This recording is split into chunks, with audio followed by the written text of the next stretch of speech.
This is Common Questions with GSC, answering some of the most frequently asked questions in SOLIDWORKS Electrical. In this video, I'll be answering what's the difference between a wire label and an equipotential label? How do I know when to use one versus the other? So taking a look at a typical electrical project, you'll have many different wire types traveling around and connecting between your symbols.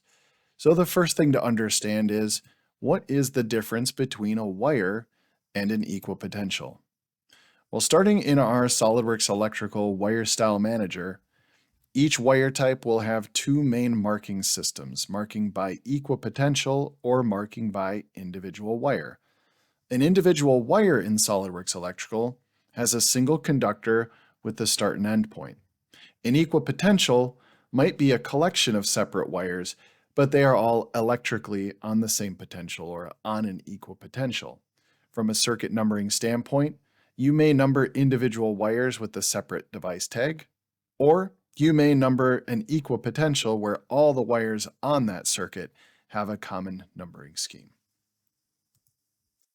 Next consideration is, at a project level, you have the ability to establish how your wire labels and equipotential labels appear.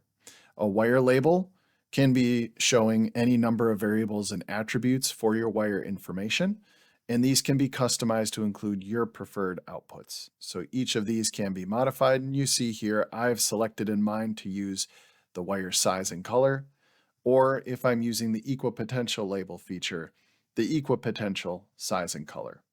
If those preferences have been selected, anytime I run the show hide label command, that's the information that will display. So tracking down a scenario where I might want to use an equipotential label versus a wire label. Let's study this circuit where I have, coming from my power distribution page, a 24 volt DC signal using a certain wire type. And if we look in the properties, in your properties panel on the right side, you can interrogate and explore your wire properties versus your equipotential. Now, if we select the lead that shows the little wire with the stripped end, that will tell us on the line you've clicked what wire type is represented by that line. And I see here it's a 16 gauge blue wire. Now, where things get a little confusing is if you click on the equipotential icon, it may display other information. Now that's because on this combined circuit or equipotential, there are several wire types present, and it doesn't really know which one to display. So this value can be a little bit misleading. So for example, if I right click here and I chose the show hide equipotential label command, that may be telling my builder to use an 18 gauge blue wire. That would be the wrong choice here.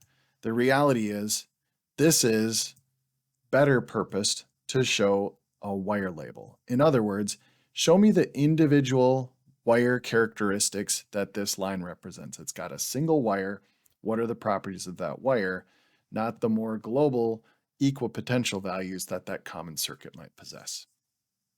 So, traveling down the circuit, I'll run through my origin destination arrow with this link, and I see here that also here I've used the wire label to display the properties on this page.